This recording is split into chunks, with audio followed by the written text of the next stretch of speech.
A la pregunta realizada, ¿conocen a los candidatos presidenciales? Surgen algunas dudas. Sin embargo, la mayoría de los encuestados aseguró que sí va a votar el próximo 28 de julio para escoger presidente. Por los canales del Estado es muy poca la información electoral que se emite actualmente. ¿Conoce usted quiénes son los candidatos presidenciales de esta contienda del 28 de julio? No, Ninguno, de ningún lado. el único que conozco es Maduro, más nada. ¿Y del lado de la oposición? Nicolás Maduro, ¿Y a quién más? con Corina Machado, creo que se llama. ¿Tú vas a votar? Sí. Bueno, yo vi el de Lápiz, vi el de, ¿cómo se llama? El de Maduro, por supuesto, que está de primero. Vi el de la Asamblea del Gordito, ¿cómo se llama? Que me gusta cómo habla también. ¿Qué tal la partido? Asamblea? ¿Qué partido? Bueno, decirte como tal, de todos los partidos, te conozco el del Lápiz, que me gusta cómo se expresa, cómo habla, pues, su proyecto de país. ¿Conoce usted los candidatos presidenciales al día de hoy? Algunos. Bueno, al Mundo, a Martínez. Son los que más o menos a Scarri y los demás son candidatos que no tienen ningún tipo de importancia para el evento comercial que hay en Venezuela. Otros están más claros con la información. Por la persona que de verdad hay que votar es por Edmundo. Sinceramente, él es el mejor candidato y arriba María Corina, todos los de la oposición en este momento, de verdad que sí. Los jóvenes hay que salir a votar por Edmundo. En este santo momento hay que ir, sinceramente, por ese candidato, porque él es el que va a dar la libertad de Venezuela junto con María Corina. Al mundo es que lo conozco por María Corina, ese es el único. Mire, el que va a ganar. ¿va a votar el 28? Sí. ¿Y cuál es su llamado a la población? Bueno, que cambiemos esto, tenemos que votar, tenemos que manifestar. ¿Usted conoce los candidatos presidenciales? Sí, algo. ¿A quiénes conoce? A Mu y a Carolina Machado, que van a ir con ella, pues. ¿Y usted va a votar? Claro. El politólogo Benigno Alarcón dijo que por tratarse de una campaña electoral distinta, veremos cosas inéditas en medio de muchas trabas. Quizá no observemos a los candidatos girando por el país como en el pasado. Debe salir, pero no necesariamente tiene que ser un candidato que haga su campaña desde la calle como no la hizo Caldera en su momento, repito. Entonces creo que es un candidato que tiene su estilo, su manera de hacer las cosas, que se lo hay que respetar y que afortunadamente hay un complemento de liderazgo allí importante en la persona de María Corina Machado, que asume otras tareas que en principio Edmundo González no asume, mientras Edmundo González asume otras tareas que María Corina Machado, por razones evidentes, no puede asumir. Entonces yo creo que al final del día lo que tenemos es una situación muy interesante en una dupla que de alguna manera se complementa con el apoyo, hay que decirlo, de todos los partidos que conforman la unidad democrática, ¿no? Yo creo que es suficiente. Suficiente o no, la cultura popular en las calles de Caracas hace un llamado a votar para cambiar. Pueblos de Venezuela, salgan a votar a las calles para que nuestra tierra cambie de mal para bien. Estemos bendecidos, que a nuestros hijos nunca les falte ni les falle el pan, el alimento en casa. En nuestra mesa las bendiciones sobren de más. Que Dios nos bendiga a todos. Con mucho amor, San Power Rebels. La limitada información en los medios masivos como radio y televisión y la poca promoción del Consejo Nacional Electoral sobre el evento presidencial pudiera ser la razón del desconocimiento que tienen los ciudadanos sobre los candidatos que se medirán el próximo 28 de julio en la elección presidencial. Desde Caracas, Fernando Tineo para VPI TV. En más temas políticos, les contamos que el candidato presidencial de la Plataforma Unitaria Democrática, Edmundo González Urrutia, recibió el apoyo del partido de izquierda Bandera Roja. Dirigentes de esa tolda política entregaron un documento en respaldo a Urrutia. Sin embargo, Bandera Roja no tiene el control de su tarjeta debido a una decisión judicial del Tribunal Supremo de Justicia. El gobierno de Estados Unidos anunció que canceló los visados de varios empresarios colombianos por estar facilitando el transporte marítimo de migrantes que buscan llegar de manera irregular hacia el país norteamericano. Washington no detalló los nombres o la cantidad de personas afectadas por esta nueva medida, pero precisó que los sancionados son dueños de empresas que ofrecen transportes marítimos que facilitan el movimiento irregular de personas en el continente. El portavoz del Departamento de Estado, Matthew Miller, señaló en un comunicado que las restricciones de los visados envían una señal de que nadie debe aprovecharse de los migrantes en situación vulnerable, ni los contrabandistas, ni las empresas privadas, ni los funcionarios públicos. El funcionario agregó que esta medida se engloba en los esfuerzos de Estados Unidos junto con países aliados en la región contra quienes, a su juicio, explotan la migración. Colombia es un importante país de paso en las nuevas rutas migratorias hacia Norteamérica debido a su posición geográfica de puente entre Sur y Centroamérica y a que no exige visado a varias nacionalidades. En el último año se ha popularizado una ruta a través de la isla caribeña de San Andrés, que es parte del territorio colombiano y está cerca a las costas de Nicaragua, en lanchas o embarcaciones clandestinas desde el archipiélago hasta el país centroamericano. Los migrantes consiguen evitar la peligrosa selva del Darién que divide Colombia de Panamá. Este trayecto a través del Mar Caribe ha puesto a cientos de migrantes en riesgo y, de acuerdo con cifras de la Procuraduría colombiana, en 2023 se registraron más de 100 naufragios de migrantes de diferentes nacionalidades. Amigos de la emisión central, es un gusto volver a acompañarles. Tal y como ya se dijo, Panamá escogió a su próximo presidente. Con más de 30% de los votos, José Raúl Mulino se impuso en unos comicios que por ley eran de una sola vuelta. El triunfo del dirigente era más que esperado, pues en la víspera de la contienda electoral las encuestas le daban un amplio favoritismo. Mulino, quien se desempeñó como ministro de Seguridad del expresidente Ricardo Martinelli, tuvo que tomar el relevo cuando Martinelli fue sentenciado a 10 años de cárcel por legitimación de capitales. Luego del fallo, el exgobernante abandonó la carrera hacia la presidencia para refugiarse en la Embajada de Nicaragua. Desde allí, Ricardo Martinelli aupó la postulación de su delfín, quien llegó al poder con la promesa de devolverle a los panameños el auge económico que experimentaron entre 2009 y 2014 durante la presidencia de Ricardo Martinelli. Para reflotar la economía, el presidente electo pretende impulsar proyectos que estimulen el sector de la construcción. José Raúl Mulino también pondrá su foco en el sector agrícola y lidiará además con la sequía que afecta a Panamá y que ha complicado el tránsito de embarcaciones a través del canal que atraviesa ese país. En materia migratoria, el mandatario electo tendrá que plantarle cara a la entrada de inmigrantes quienes llegan a su país luego de cruzar la selva del Darién. Aunque hay que esperar a ver qué sucede en la práctica, Mulino se comprometió a abordar el tema con mano dura, prometiendo incluso la expulsión de los ilegales y un cierre total de la frontera que colinda con el tapón.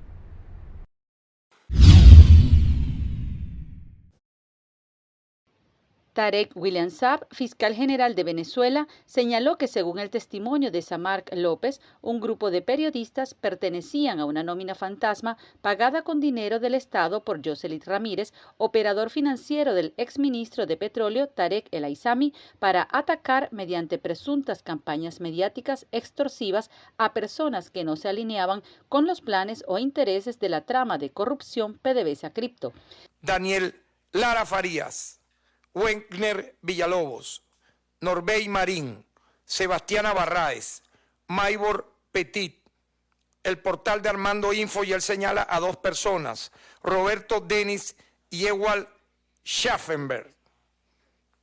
y también señala y menciona a un operador que usaba este señor, el Aizami, Juan Almeida, que era la persona encargada de multiplicar el impacto de todas estas campañas a través de cuentas fantasmas que pagaban y mantenían a través de plataformas sociales, redes como Twitter, Instagram y Facebook.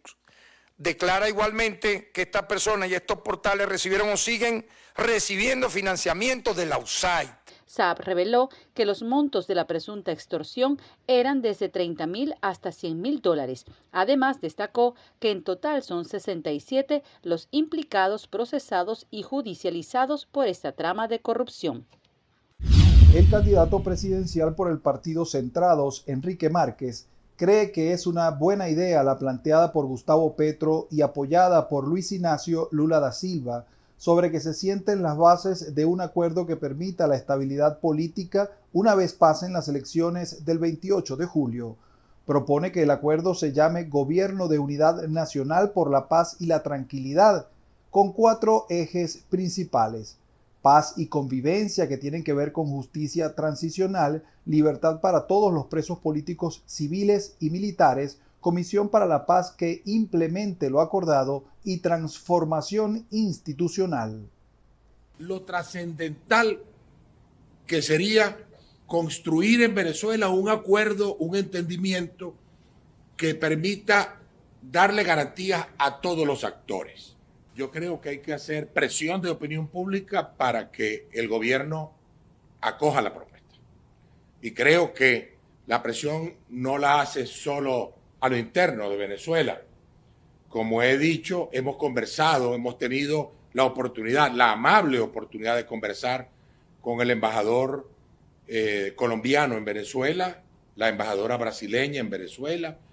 Nos han atendido muy amablemente y la conversación ha versado básicamente sobre el apoyo que queremos darle a la propuesta del señor presidente Lula y del señor presidente Petro. Creo que por allí viene una presión de la opinión pública internacional en relación a que el proceso en Venezuela se lleve a cabo satisfactoriamente. Pero también hay una presión nacional. El pueblo venezolano ya decidió cambiar.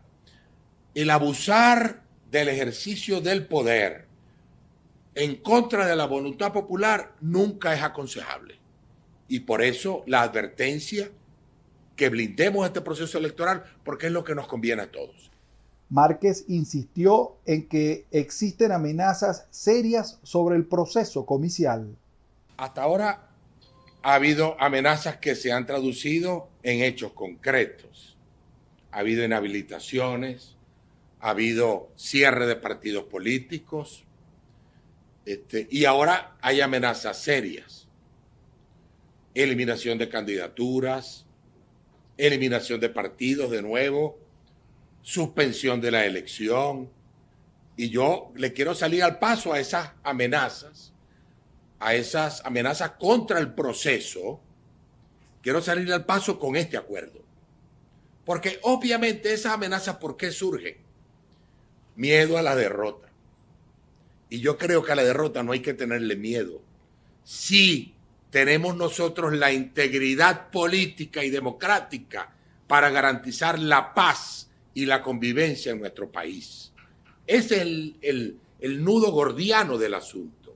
En algún momento se debe empezar a confiar. Y esto no es nuevo. No es nuevo. Hemos visto cómo países han salido de las circunstancias de enfrentamiento, muchos enfrentamientos armados como Colombia, salieron de esa circunstancia en procesos de paz. Enrique Márquez propone que después de discutido el acuerdo se lleve a referéndum para que sean los venezolanos quienes lo aprueben o lo rechacen, y la fecha sería la misma de la elección presidencial. Desde Caracas, Fernando Tineo para BPI TV. La nueva ronda de conversaciones para alcanzar una tregua integral en la Franja de Gaza arrancó este martes en El Cairo, con la participación de delegaciones de Egipto, Qatar, Estados Unidos y Hamás, y a la que se espera la llegada de también una delegación israelí. Así lo informó la televisión estatal egipcia Al Qahera News. La cadena muy próxima a los servicios de inteligencia del país norteafricano indicó que estas delegaciones iniciaron las consultas para completar las discusiones y así alcanzar una tregua integral en Gaza, esto según una fuente de seguridad anónima de alto nivel. La fuente añadió que se están realizando intensos esfuerzos por parte de los egipcios para contener la situación en Gaza después de que esta mañana el ejército israelí tomara el control del lado palestino del paso fronterizo de Rafah que conecta el enclave en la península del Sinaí. Asimismo indicó que Egipto advirtió sobre las repercusiones negativas de detener la ayuda humanitaria a Gaza, en especial a través de Rafah, al ser el cruce por donde ingresa la mayor cantidad de asistencia para los palestinos. El grupo islamista Hamas aceptó el lunes una propuesta de Egipto y Qatar para una tregua con Israel en 3 fases, entre las que se incluye un alto al fuego y un canje de rehenes israelíes por prisioneros palestinos en cárceles israelíes. What we're living in Venezuela is unique. I really want to convey to every single person that is listening to us that this goes beyond an electoral process. This has turned an existential fight, even a spiritual one. And that's why we're seeing people willing to do things they never thought they were capable of. And the strength that is growing day by day is huge. We are organizing thousands and thousands and thousands across the country. We're working together. We are conscious of the huge challenges we are facing, but I trust the Venezuelan people, and I know that we will prevail. What I'm perceiving from the people is enthusiastic to participate in the election day. This morning we received some delegations, some organizations from the center of the political spectrum, from the left of the political spectrum, and also very motivated and willing to give us the support and the support of the organization to have a broad coalition. Según Antonio Ecarri, con el 15% que deberán tributar las empresas sobre sus nóminas, tampoco beneficia a los pensionados porque solo recibirían mensualmente $9 adicionales a los poco más de $3 que reciben actualmente. El primer vacío que tiene la ley es quién va a administrar este fondo. No sabemos quién va a administrar el fondo que se crea o los fondos que genera esta contribución especial que aprueba la Asamblea Nacional. Estamos rompiendo el principio de la igualdad al excluir al principal patrono de este país de la contribución, que es el Estado venezolano. El impacto de la nueva ley es mucho el impacto, mucho el daño y bajo rendimiento. El salario mínimo hoy por hoy está en 130 bolívares, el cestatique socialista en 40, pero adicionalmente el bono de guerra es el 90, es decir, que para los efectos de esta ley, y esto es importante, a los efectos de esta ley se va a considerar como base de cálculo $130 mensuales para cada trabajador. Eso quiere decir que tú le vas a aplicar el 15%. Si usted tiene 2 empleados, el 15% de su nómina tiene que reportarla ahora al CENIAT. Para cada pensionado va a terminar siendo de $111. Que lo que corresponde realmente mensualmente, el incremento va a ser de $9 para cada pensionado.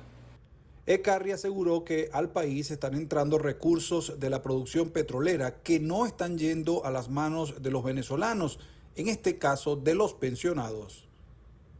Ustedes están incrementando la producción de petróleo a 900.000 barriles de producción.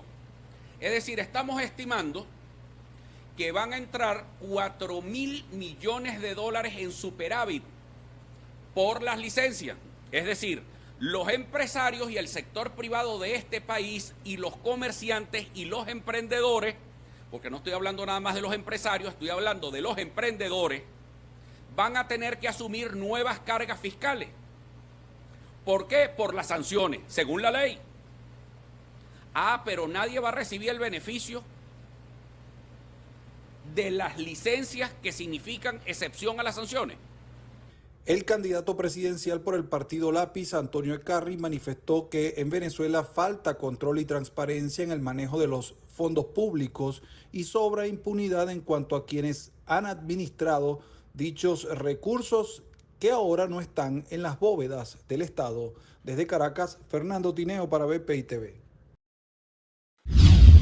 El presidente mexicano Andrés Manuel López Obrador anunció que se reunirá con su homólogo de Guatemala, Bernardo Arévalo, en la frontera común el próximo 17 de mayo en medio de la ola migratoria que afronta la región. López Obrador no ofreció más detalles del encuentro, salvo que ocurrirá en Tapachula, la principal ciudad, en el límite de México con Centroamérica. En el primer trimestre de 2024, México interceptó cerca de 360,000 migrantes irregulares, es decir, un crecimiento anual de cerca de unos 200% en comparación con 2023.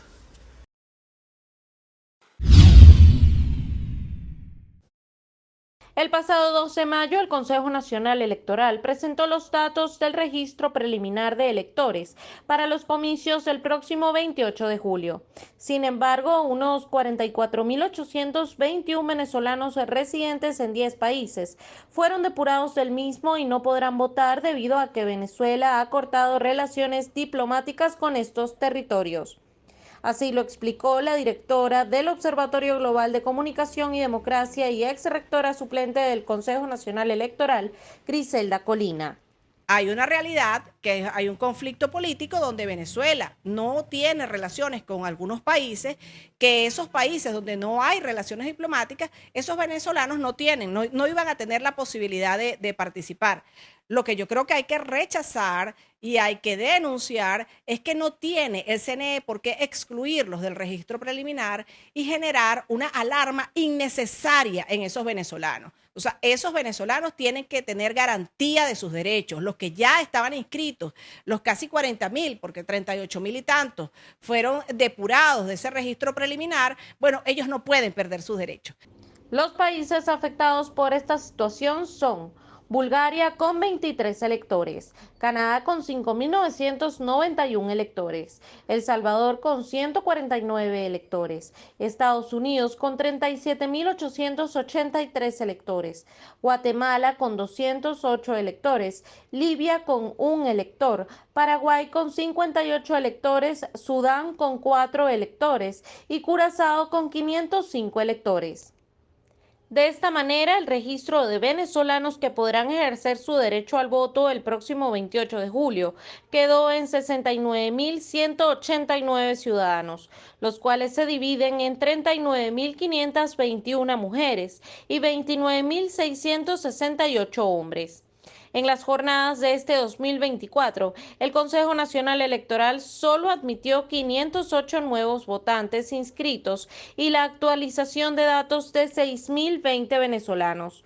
Organizaciones afirman que cerca de 4.5 millones de venezolanos residen fuera del país, de un total de 21 millones registrados en el Consejo Nacional Electoral. Pues no solamente abrieron tarde, sino que entonces pidieron como que hicieron solicitudes distintas a cada uno de los países en donde esto sucedió. Colina afirmó que las elecciones del próximo 28 de julio representan una oportunidad para una transición pacífica en el país, por lo cual la participación dentro y fuera de Venezuela es determinante. Cuando uno habla del registro electoral, uno tiene que entender que esa es la columna vertebral de todo proceso electoral porque es el que permite la participación activa y pasiva. ¿A qué me refiero con esto? La participación activa es la de los ciudadanos que podemos votar, que adquirimos, que podemos ejercer el derecho al voto luego de que nos registramos, pero también el derecho pasivo, que es el de esas personas que se postulan. El mecanismo de avanzar, de transformar ese conflicto político es a través de las elecciones, que son una vía pacífica, una vía ciudadana, y que hoy le presentan a los venezolanos en este 2024 una oportunidad para servir de válvula de escape. Los venezolanos votamos, los venezolanos somos electores y los venezolanos estamos diciendo a gritos que queremos una transformación pacífica de este conflicto a través de una vía institucional que nos ofrece el voto. Hasta el próximo 14 de mayo, los ciudadanos dentro y fuera de Venezuela tendrán la oportunidad de verificar sus datos en este registro electoral preliminar del Consejo Nacional Electoral y realizar las impugnaciones en los casos que sean necesarios. Para ello deberán ingresar en la página del Consejo Nacional Electoral www.cne.gov. Desde Caracas, Venezuela, Irene Mejías. Francis Fernández es la esposa de Carlos Julio Rojas, periodista y activista por los derechos humanos que hace vida en el centro de Caracas. Fue detenido hace 24 días, imputado en un tribunal contra el terrorismo. Nadie ha podido verlo, aunque le llevan la comida todos los días al SEBIN Helicoide, una responsabilidad del Estado que asume su familia. Yo no he tenido ningún tipo de contacto, de comunicación con Carlos Julio, solamente con los funcionarios que reciben las cosas de él, y lo único que me dicen está bien, está bien, está bien. Pero está bien que para mí no es respuesta. Me han dicho cosas como que aquí hay médicos y lo han revisado. Realmente no ha bajado ningún médico para decirme estos son los valores de Carlos Julio. Carlos Julio se encuentra bajo este perfil. No, nada que ver. Sí hago un llamado al Estado. Carlos Julio es responsabilidad de ustedes. Cualquier cosa que le pueda pasar, los únicos responsables son ustedes. Eso sí me lo dijeron de primer momento, tienes que traer desayuno, almuerzo y cena. Hasta que le permitan la visita y, bueno, ya le traerás un mercado. Según su médico particular, Rojas sufre de la tensión. A principios de marzo, él empezó a presentar un malestar general con cefalea, taquicardia de nuevo, se le tomaba la tensión y llegó a presentar cifras tensionales de 160 a 100. Un aumento realmente peligroso. A lo cual se le indicó losartán potásico, cosa que anteriormente no había habido necesidad de indicarle medicamento. Como otros presos políticos, Carlos Julio Rojas no tiene derecho a la defensa como establece la ley penal. A Carlos Julio no se le ha permitido la designación de su abogado defensor en la audiencia de presentación y además tampoco se le ha permitido la designación en el transcurso de la investigación. Si bien es cierto que él viene asistido por un defensor público de preso, hay que entender que la designación del defensor público de preso, conforme a la normativa legal venezolano, es por vía de sección. No es una imposición que se le debe hacer a cualquier persona que es sometida a un proceso penal. El abogado Alonso Medina Roa manifestó que los abogados defensores públicos obedecen al Estado, por ende no van a realizar ninguna diligencia que busque favorecer a las personas que están detenidas por el propio Estado, aunque esto contravenga la ley y la Constitución. Desde Caracas, Fernando Tineo para BPI TV. El gobierno del presidente de Estados Unidos, Joe Biden, promulgó una nueva serie de normas que buscan elevar los estándares bajo los cuales se puede solicitar asilo en la frontera sur. Las reglas, que pasarán a una fase de revisión antes de entrar en vigor, instruirán a los agentes de migración a aplicar nuevos filtros durante las entrevistas de miedo creíble, en donde se decide si una persona cumple o no con los requisitos para pedir asilo en Estados Unidos tras cruzar la frontera con México. Bajo las nuevas medidas, las autoridades migratorias podrán prohibir que quienes sean considerados un riesgo para la seguridad pública o nacional puedan presentar una solicitud de asilo y ser, por lo tanto, admitidos dentro del país.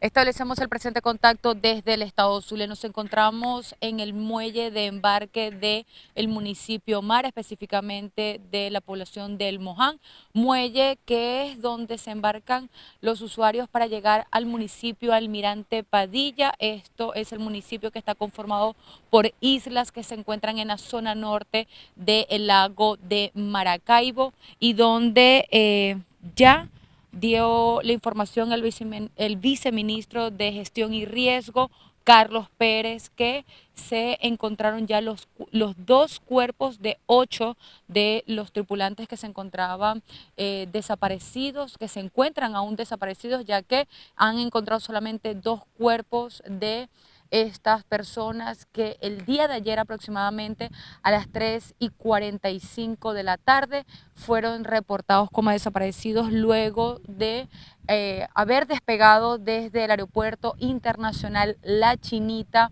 hasta la isla de Margarita. Sin embargo, ya hace aproximadamente 2 horas, fue como a las 3 de la tarde, 2:30, 3 de la tarde, donde el viceministro a través de la red social X detalló que habían encontrado han encontrado 2 cuerpos de las 8 personas que se encontraban desaparecidas. Hasta el momento no han indicado si son de los menores o de los adultos que se trasladaban en esta aeronave.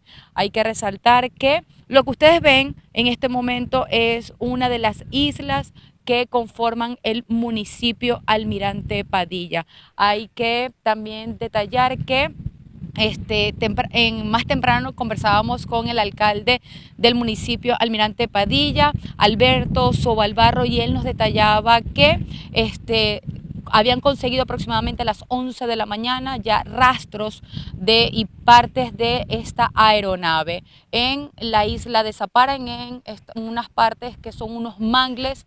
Sin embargo, continúan con las labores de búsqueda. Distintos cuerpos de seguridad están participando en la búsqueda del resto de esta familia que abordó este avión con destino hacia la isla de Margarita. Es la información que podemos aportar desde el estado Zulia, reportó María Carolina Quintero.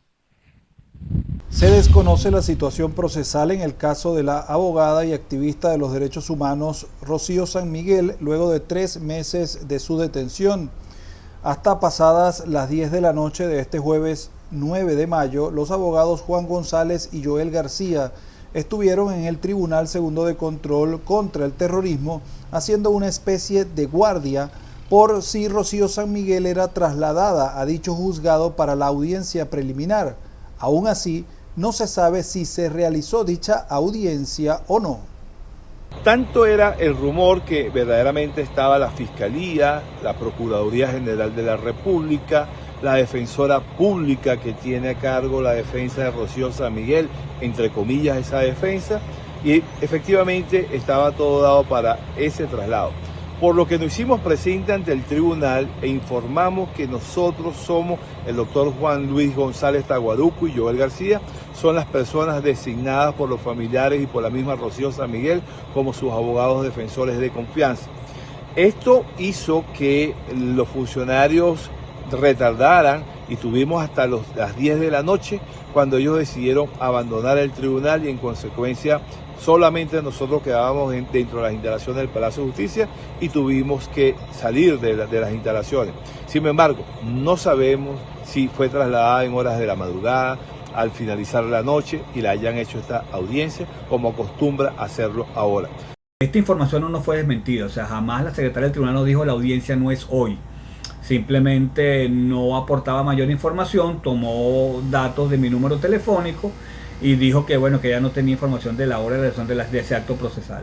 Ya siendo las 10 de la noche, cerca de las 10 de la noche, advertimos que el personal del tribunal salió de su sede, se cerraron sus puertas, esperamos unos minutos y resolvimos retirarnos de la sede del Palacio de Justicia.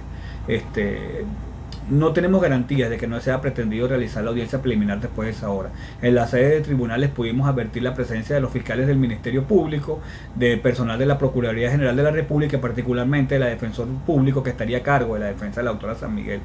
Otra abogada que forma parte de los juristas que pretenden desde el primer momento juramentarse como los defensores de San Miguel es Teresli Malavé, quien además de pedir la libertad de su colega, exige que se respete el debido proceso. El día de ayer, 9 de mayo, la defensora de derechos humanos Rocío San Miguel cumplió 3 meses tras la reja, 3 meses sin tener derecho a la defensa, 3 meses sin poder designar abogados de su confianza que hubiesen podido presentar pruebas que la exculpen de los hechos o de la investigación realizada a sus espaldas por el Ministerio Público. El día de ayer, supuestamente iba a ser trasladada a los fines de celebrar la audiencia preliminar, que es la otra oportunidad que se tiene para ejercer su derecho a la defensa, para ser escuchada por un tribunal, Y bueno, sin razón alguna, la audiencia no se llevó a cabo, no se le dijo a los abogados el motivo por el cual no se estaba celebrando dicha audiencia. Seguimos a la espera de la misma porque tenemos fe que efectivamente se haga justicia en el caso de Rocío y se decrete allí un sobreseimiento de la causa por no tener responsabilidad alguna en delito alguno por el cual se le pretenda incriminar. El derecho a la defensa debe poder ejercerse de que una persona es señalada como posible autor o partícipe de un hecho punible. En Venezuela esto no sucede en muchos casos. No se les permite tener un abogado de confianza, revisar el expediente o simplemente las audiencias preliminares o de presentación se realizan en cualquier sitio para precisamente evitar que la persona se pueda defender violando la Constitución y las leyes penales. Desde Caracas, Fernando Tineo para BPI TV.